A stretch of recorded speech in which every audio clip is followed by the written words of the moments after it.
my name is Lenka Veselovska. I'm from Slovakia. I'm the sole representative of my country here today, so I hope you'll be satisfied with my presentation. Today, I'd like to talk to you about a part of the research project that my colleagues and I are conducting at our university. We're trying to map the changes that occurred in consumer behavior during the pandemic. And our main goal is to be able to predict how the consumers would react if such negative events would repeat. Part of the research that I'm presenting today is related to empirical research, and the short part of the topic I chose is related to fear as a factor. We were trying to map how fear affected the consumers, especially during the years of the pandemic. The premise of the study is that the influence of fear was well mapped in terms of especially panic buying. When we were conducting a literature review, we discovered great many sources that relate to panic buying as a reaction to fear. However, we also discovered that fear created other changes during the pandemic in consumer behavior. So as I mentioned, this is part of the survey. The part of the research program related to this topic was conducted in this time period. You can see it on the screen. And as you can see, we also used a representative sample in our country, in Slovak Republic. We used age as a criterion, but not gender. The reason for this is the fact that one of the first questions we asked the consumers was whether they are the main person in their household who buys things, especially the goods of everyday use for their whole household. Therefore, the majority of consumers that participated on this research were women. Its ratio is 3:1, basically. But we also wanted to make the sample representative, therefore we chose age as the criterion. We also tried to ask the questions related to other socioeconomic characteristics, especially education, that proved to be very interesting as a factor. Here you can see some preliminary research results. These results are especially related to the first thing that comes to mind during the COVID and consumer behavior, and that is the frequency of how often we visit stores or did visit stores during the pandemic. Obviously, there was a decrease. However, the question is not how often we visited the stores, but the question is, did we buy less products or did we buy more? So, for instance, these results were interesting in comparison to the initial period. The initial period of the pandemic in our country was related to very strict restrictions. That's why in the first year of the pandemic in my country, we had very few cases because the restrictions were so strict. So we also discovered that this was a time period when the majority of consumers increased the number of products. I'm talking about the products of everyday use, not the luxury items or stuff like that. But it was up to 82% of consumers to be exact. However, if we look at the all years of the pandemic from 2021 to 2023, the first 3 months of the 2023, the results are not as strict or as severe as were in the initial period. As you can see, mostly female consumers decreased the amount of products they bought. That's basically 50% of them. Other significant changes that occurred during the pandemic were, for instance, the importance of new factors that emerged, such as the feeling of safety in shop. Many consumers, up to 1/3 of them, reported that this was a factor that was important when they were choosing which shop they wanted to go to buy their goods, or if they wanted to buy them online. Also, the location of shop became important. However, also, which is interesting, was the decrease in importance of friends and colleagues as a reference group in terms of what I want to buy or what I don't want to buy as an influence. Here you can see the main results in terms of fear. We presented these statements to our consumers and asked them to basically choose how they agree or disagree with these statements. The first statement relates to how much importance they paid to pandemic information. We're talking both the media information, but also those publicly available and government supported or mainly also government presented information. As you can see, almost 2/3 of the consumers agreed that this information was important to them, and only 1/3 of them said that they did not pay attention to this information. What's interesting is the fact that majority of those who disagreed, up to 83%, were younger than 30 years old. Also, we asked them to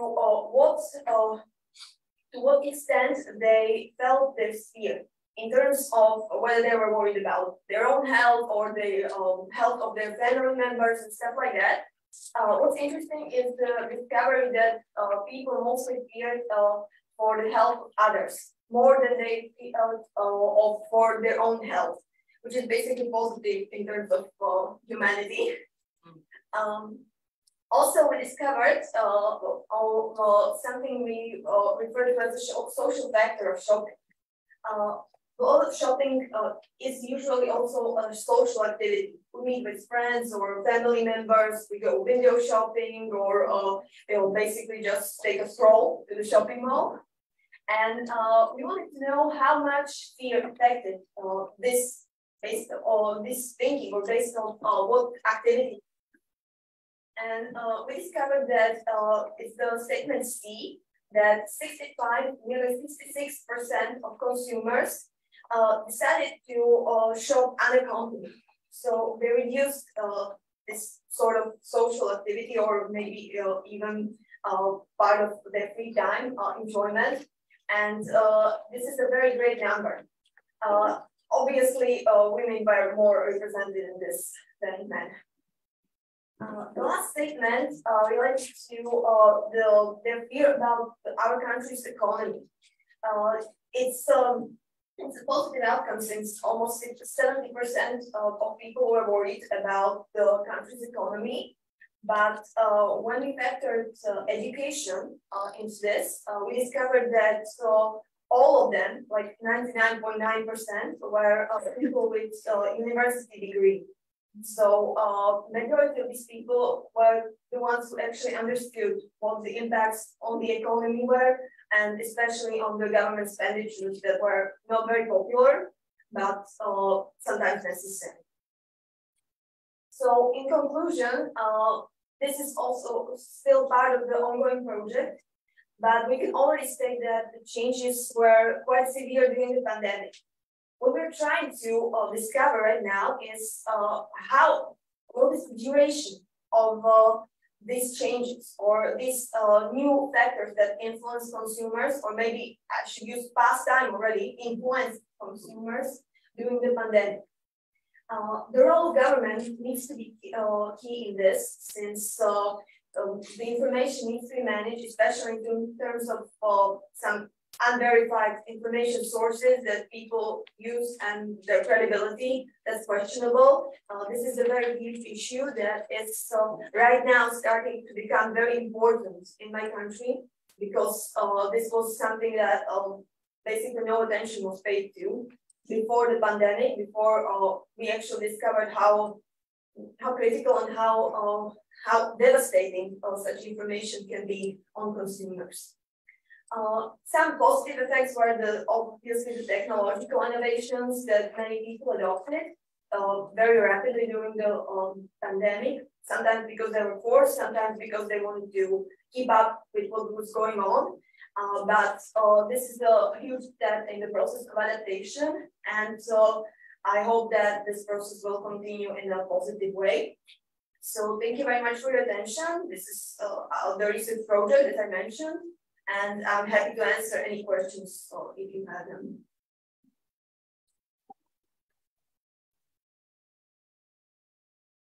Perfect timing. I agree. Where does consumer get the money? Yes. In the United States, what happened in the United States? Let me tell you, if you were unemployed or you were because of COVID, they doubled your unemployment benefits. So people get like $1,000 a week. Okay. And in addition to that, all you have to show to the government if you cannot have a job. Tell them you were scared to give home to got more money. Okay, so that what was going on. So you know, people say, "Oh, we got a lot of money." It's also not the case in my country. But on the negative side, we already give a lot of money to the unemployed, and they're not really motivated to become employed because of this. But there was no increase in the pandemic. The support was firstly not very good, but like in the later months or years, it was great for companies. A lot of companies became profitable because of this, especially since they had like in service industries, so like restaurants and cafes that had to close. So basically they were compensated for this, and there was a clause, so they could not receive this money if they let go of people. So they need to keep them employed, pay their, especially because maybe some, it was popular to reduce their wages at 70–80%, but not to like fire them. Yeah, that was they wouldn't receive any support from the government if they did that. And I'm assuming online shopping is tremendous. Yes, obviously. That was the issue we also covered, but it's not interesting because everyone knows. So it's not something that needs to be researched in detail. I like to research the issues that are maybe questionable or not so obvious. So therefore I chose this topic for my presentation. But I absolutely agree. A lot of online domains. Okay, thank you for the question. Thank you so much for your presentation and your interesting topic. Would you please elaborate more when these data were collected, whether during the pandemic or yes, I understand. We started to collect the data in 2021 in September when we first started to develop this research. But the data that was used in this part of the presentation in this topic was from October 2022 to January 23. But it was used by questionnaire. So these there were questions that also went back to 2021 to the initial period of the pandemic. Whether it is for the online shopping or for traditional shopping as well. It's for both. We asked what was the preferred method, but basically in 2021 there was a very strict lockdown in my country. So I think it was for maybe 4 weeks, if I remember correctly, that all stores were completely closed. So there was no traditional shopping during that month, and these lockdowns were repeated. Sometimes based on the waves the pandemic, the virus reacted. There were some long periods when the shops were open, but had some restrictions on number of customers that were allowed to go inside the shops, obviously masks. And then there were periods when the pandemic was really raging, so the shops were forced to be closed completely. Thank you. Thank you so much.